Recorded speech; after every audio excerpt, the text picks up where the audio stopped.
So today is March 1st. I'm Austin the Dark Lord here with Dylan the Apple.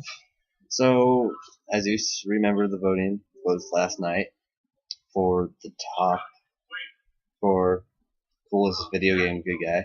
So the winner will be getting this poster. Like I said, I'll be at West Side Monday, Tuesday, Thursday, and Fridays I'll be either west or east. So try to contact me over Facebook. If you have my number, try to contact me that way. So I can give you your prize. So the first card we have is the winner, which is the 11th Doctor. Now, I know how bad this looks. It is overpowered. I mean, it's ridiculous. But apparently, it won shockingly because the Doctor's not very well known. Yeah, I was pretty impressed that it actually won. I mean, I do agree that my card is very overpowered, but I mean, if you know Doctor Who, you will understand why it's overpowered. Yeah. So, +2, all opponent artifacts are disabled till your next turn, which is pretty much the sonic screwdriver if you watch Doctor Who. And don't forget that it is a 4-cost, 2 blue, 2 green, and starts with 11 loyalty counters. So, just saying, because you forgot to mention that first. Yes. So, continue. His +1 is all creatures get regenerate for 0 till your next turn, which isn't too bad for a 1. And -3, exile up to 3 cards from your target player's library. You may cast each one, or cast one each turn. After turn 3, any of the exiled cards that have not been played go back into that player's library. So the player does get them back, which is fair. So I mean, if he's running any of the same colors you are, you could cast it. Yeah. But if not, I mean, it kind of slows him down a lot. Now, -X, a lot of people did not read this. They thought, oh, I'm going to remove 1 loyalty counter and take it, and then get to pick as many turns as you want. No, that is wrong. It's remove X loyalty counters from the 11th Doctor. Emphasis on the 11th Doctor. You may go that many turns ahead of your opponent. So in other words, if you remove 2 from the Doctor, you would get to take 2 extra turns. And that's the 11th Doctor, which took first. Yep. Now, what took second is Master Chief by Jesse. Okay, first of all, it is 4-cost. White, red, 2 colorless. It starts at 3 loyalty counters. Immediately, the first thing that bothered me was the type line. Panewalker John 117. You know, I can understand, obviously, that's his actual identification, rather than just Master Chief. But, for the purposes of the card, that was not how it should be set up. It should have either been Master or Chief as the type line, because the type line is always one word for a Planeswalker. I'm gonna come back at you for this. Planeswalker John, I'm okay with. Okay, yeah, okay. It's the 117 that doesn't need to be there. Yeah, okay. Leaving it as John, I could see that. Just the 117 doesn't need to be there because in Halo 3, you find out his name is John. So, his +1 is target creature you control gets +1/+1 haste and vigilance until end of turn. A little Boros there. Yep. Another +1 creatures you control get +0/+2 and first strike till your next turn. I see everyone's kind of pulling the Jace thing here with the next turn stuff. Jace kind of brought that. Yeah. -all. Now, I found this interesting that it said -all instead of -X, but I kind of understand the -all once I read the ability. Yeah. Master Chief deals damage to opponents and creatures you don't control, equal to the amount of loyalty counters on him. Now, the reason why I see that he put all there is because it forcibly kills him, and so you can't bring him back up to do it again. Yeah, which is very understanding. Yeah. And that was second. Next one we have is The Hulk by Show Ninja. Okay, it's a 10 cost, 2 green, 8 colorless, and starts at 10. Automatically, I say that's pretty understandable. The only thing I'm going to bash about this is Got to put his name on it. not that. It's actually the. I mean, I like it and all. It's just the only way you can play it is if it's a late game. Or if you ramp like mad. I mean, there's not much ramp anymore for green, but I mean, I'm okay with the cost. I mean, if he started I'm saying if it was a 8 or 7 cost and had him start at that and bring the abilities down a bit, it'd be cool. Yeah. But I mean, just for my taste in Planeswalkers, that's too high. I mean, I think like the highest Planeswalker is 8, which is Bolus. Yeah. So his +3 is destroy up to 3 target creatures. So you're technically doing +1 to destroy. It's +1 destroy creature, +1 destroy creature, +1 destroy creature. But so instead of just having the +1, it's +3, and you destroy up to 3 target creatures. Yep. -15. The Hulk becomes a 15/25 creature with trample, shroud, indestructible shroud, hexproof, haste, vigilance, and reach till end of turn. Now here's another thing that bothers me. Shroud was put in there twice, and if you have hexproof, you don't really need the shroud. No. Because hexproof and shroud are basically the same thing. So, aside from the fact that you put shroud twice, having that and hexproof together is essentially useless. Well, shroud and hexproof are completely different. Shroud, you can't target it yourself. Okay. Hexproof is your opponent can't target it, but you still can. So I mean, hexproof is better than shroud, but I mean, True. that's the only thing that needs kind of bothers me a bit. Yeah. -20. The Hulk deals 15 damage to each opponent and destroy all creatures you do not control. Which I mean, yeah, it's gonna take a while to get to those. Yeah. But I mean, if it was me, I mean, if it does go that late for 10 mana, I would probably try to get him to 15 and then do that ability, and then toss him into the graveyard. Yeah. Unless, well, no, he'd be at 1 to do if you do 15. I mean, I prefer the 15 over the 20. Yeah, agreed. Now, we actually had a two-way tie for 4th. So first off, we'll do, this is by Jigsaw. Yami Yugi. It's a 3 cost, blue, white, red. It starts at 3 loyalty counters. Planeswalker, Yami. +1, draw a card. Okay, basic. -2, reveal the top card of your library. Deal damage to target player or creature equal to that revealed card's mana cost. I'm trying not to laugh at this point because this is hilarious. A Yu-Gi-Oh card for a Magic card? I know, right? It's actually a pretty brilliant idea when you really think about it. Yeah. I mean, and also, I'm not sure if all of you noticed this, but red is where Slifer is, white is where Raw is, and blue is where Obelisk is. That was hilarious to notice. So anyway, -9. Put 3 10/10 God tokens onto the battlefield. No, yeah, that's kind of broken, but at least they don't have flying or trample. Yeah. And the symbol I respect because it's the back of a Yu-Gi-Oh card. Yeah. I'm trying to look for something to bash. I mean, I think it's only the -9 that's kind of the problem. Yeah, the -9 really is fair, a problem. But it's still fair. In the end, yeah, it really is. Kind of surprising, really. But there's not much to bash. I mean, I'm sorry. I mean, I'm looking for things to bash, and all these cards, even my own. Yeah, But for this one, it's kind of hard to bash. it Not really gonna lie. is.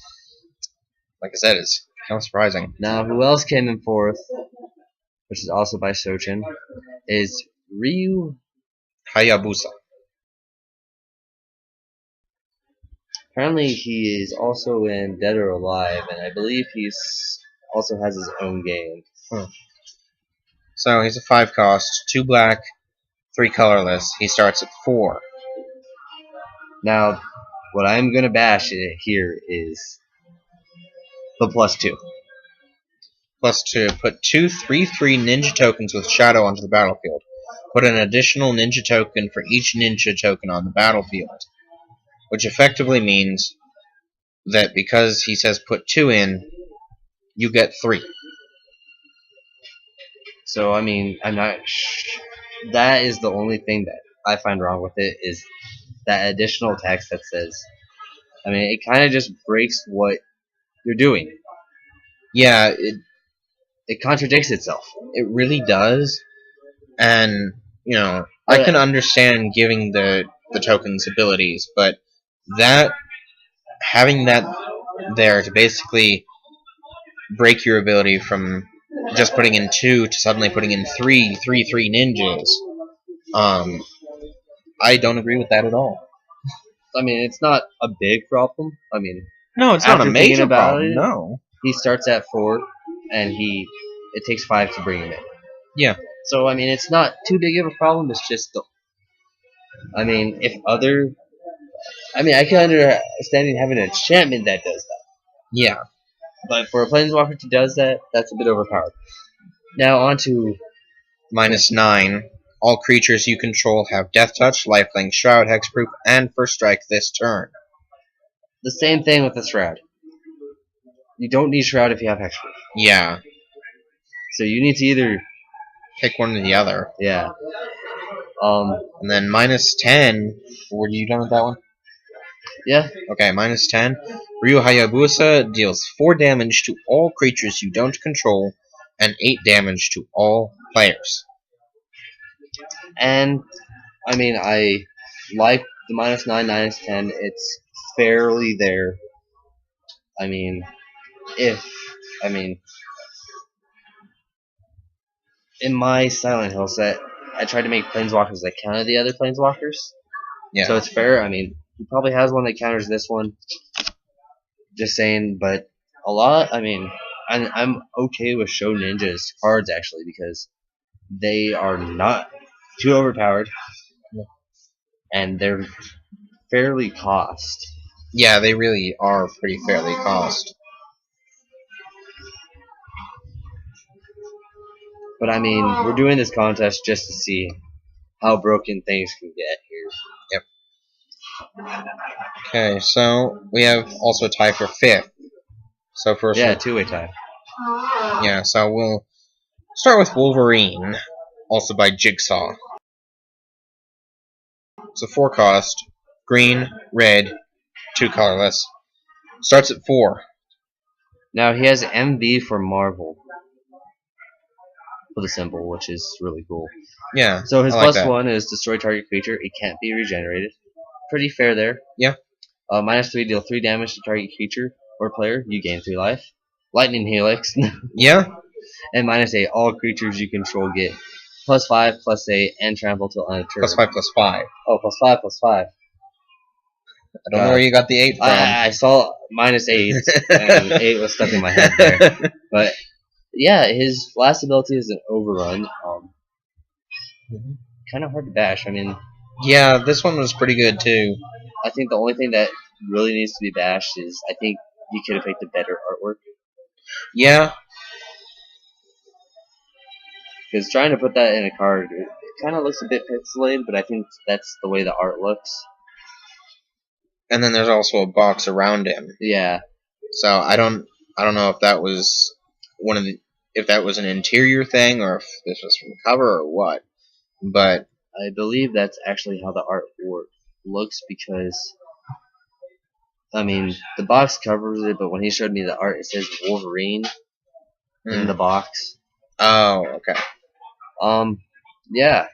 Then I'm gonna bash this one. Okay, This so next the one. other tie for fifth place is Leon S. Kennedy. From Resident Evil 4. He is a black, white, and 2 colorless and starts at 4. +1, put a 1/1 white survivor token on the battlefield. -2, destroy target zombie creature. -8, get an emblem that reads exile all zombie creatures. Yes, the emblem. That's the thing that I miswrote. But I mean, after thinking about it, it's not. It's actually pretty fair after I think about it. I mean, if they're swarming the field with zombies at the moment, you can actually exile all of them for that turn. I mean, it's not going to make your opponent completely defenseless. Yeah, because the way it's written, when the emblem comes out, every zombie that's on the field gets exiled, but anything that comes in afterwards is not affected. So I mean, it's not overpowered, but I find it pretty fair. But I mean, if you guys really think it should be, oh no, you can't play zombies anymore, then yes, I wrote it wrong.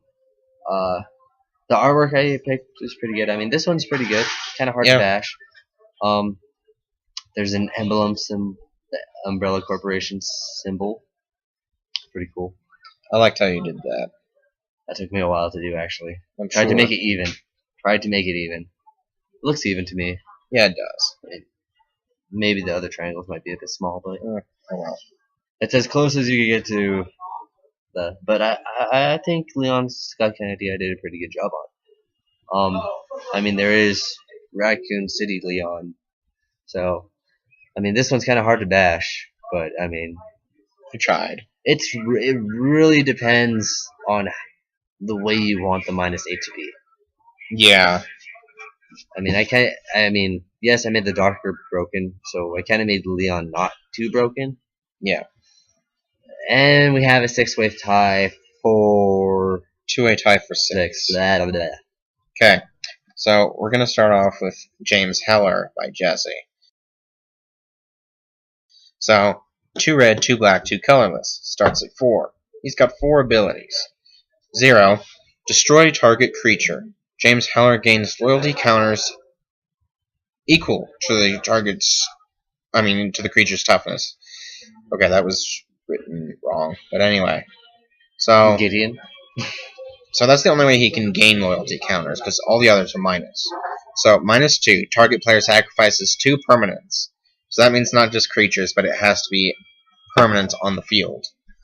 So, I mean, if you ramp to get him out early, or unexpected results into him, he could be pretty devastating. You're fucked. That's all I'm going to say, you're fucked. So, -4, put 3/3 brawlers into play under your control with Wither.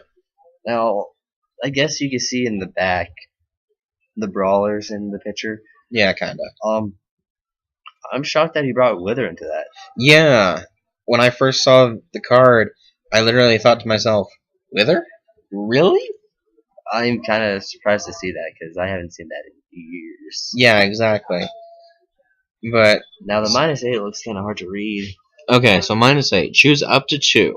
Exile 3 target non-land permanents. Draw 5 cards. Destroy 4 lands, or take control of your opponent's next turn for them. So there's 4 options. You could choose up to 2. I'm saying there's probably about 8 possibilities there. Maybe more. Probably more, but let's not do the math. I don't like math. Okay, so exile 3 target non-land permanents. Okay, that's pretty simple. Draw 5 cards. Okay, I can kind of see that one. Destroy 4 lands. That's a good combo with the exile 3 target non-lands. And then take control of your opponent's next turn for them. Isn't that Soren Markov? Yeah. That's what I thought. So, it's an interesting set, but yeah, I don't know what to say about this one. Actually, there's only 6 combinations. Oh, interesting. Okay, cool. So, yeah, I don't really like it. So you do 1, 2, What's 4? Hold on. I'm just trying to make sure my math is right here. 5, 4, 5, 6. Okay, 7. 7. Okay, good enough. So my estimation was close. So what do you think about his -8? Because I don't like it. I think it's... You're gonna kill him if you use it. Yeah.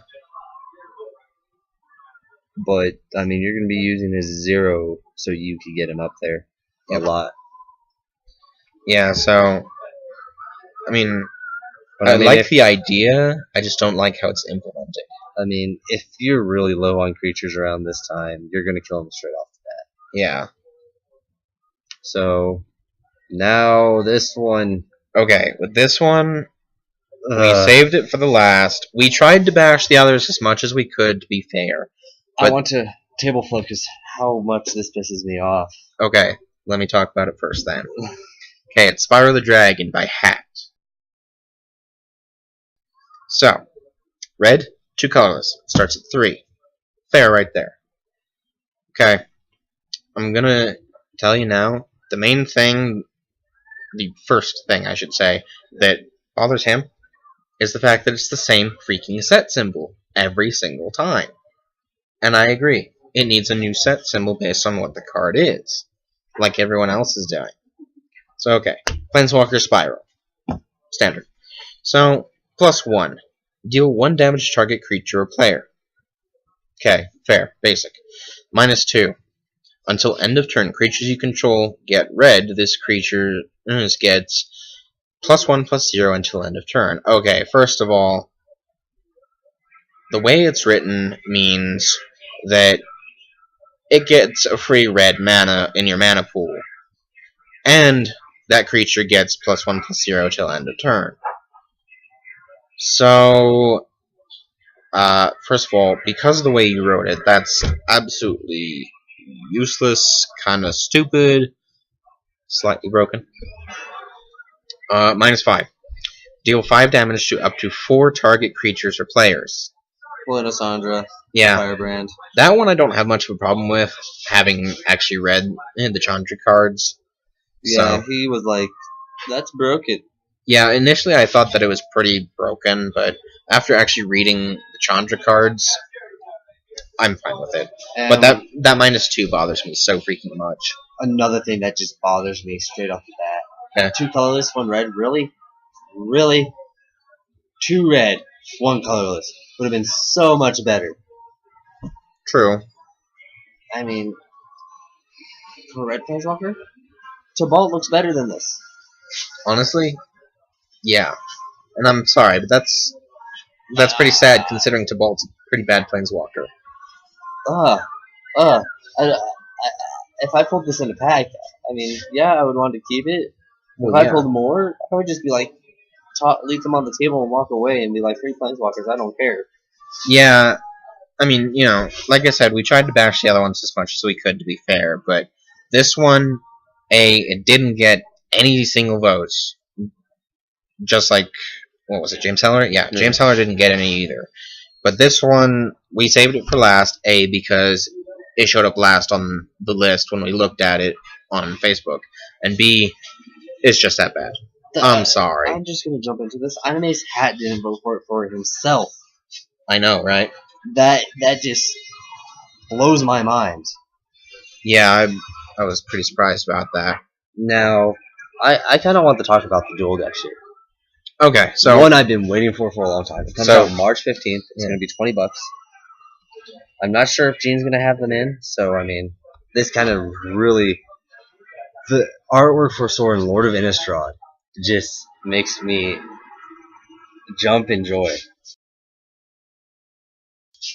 It's pretty awesome. I mean, the reason why this makes me so happy, I mean, you know, Sorin, Lord of Innistrad, what he does, he actually holds his sword for once. Yeah. You always see him with a sword, but he never holds it. He's either pulling up his gauntlets or he's just I mean, yeah, in the other one, he's just walking there holding the sword against his shoulder like, I did what I needed to do. This one's like, I'm ready for combat. Yep. And he's got a pretty angry look to him, so you know he's not happy with Tibalt. And I mean, the artwork is just gorgeous. I mean, wait till you see a foil. I mean, this isn't a foil picture because foil pictures are kind of hard to show. But Yeah. I'm already mad. I mean, I want this bad just because of how amazing that's gonna look. Yeah. Foil, that's going to be pretty awesome. Now, no one really cares for Cabal here, but we're gonna talk about him anyway. Okay, Debalt the Blood Fiended. Or the Fiend Blooded, sorry. We all know the artwork. I love the new artwork for Cabal, actually. And I just love how he's in that "come at me, bro" stance. Yeah. Come at me. It's where it's like, oh, I will. Yeah. I mean, if you actually seen the full picture, there's demons behind a bolt, and you have Soren there being like, should I? And just, I can't wait to see this foil, because this is going to look amazing. Yeah, it is. I mean, yeah, Tabolt's not that great, but this artwork just kind of makes people want Tabolt now. Yeah. I mean, that's my opinion. It's going to make people want Tabolt. Just that artwork. Mm-hmm. But, I mean, me, I kind of want to go out and buy multiples of it and just have a lot of those swords, because those swords are amazing. So, actually, someone found this. I went to Magic Spoiler. I always look at the news every time I go to the website. Someone found this. It's the future of what Dragon Maze most likely will be.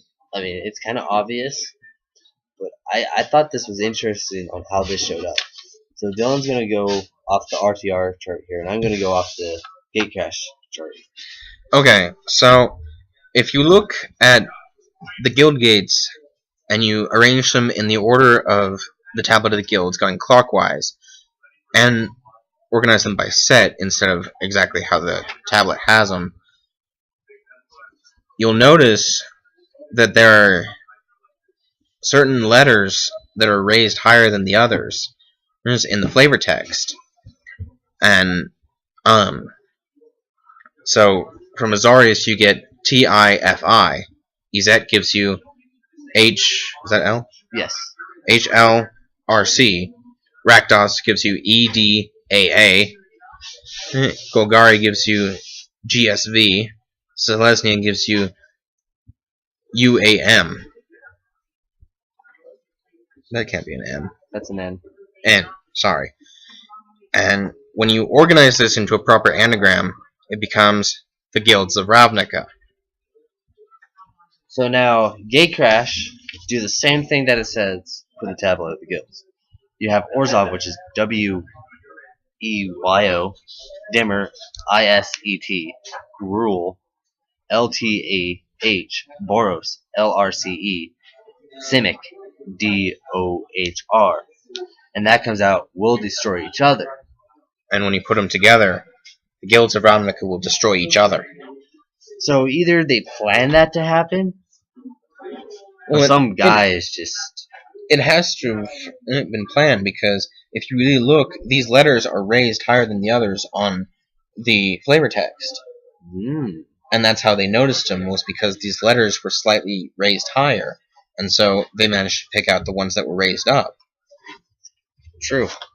So I find that interesting. That was pretty interesting, I have to admit. I mean, it might be an obvious thing, but that is a very interesting thing that showed up there. Yeah.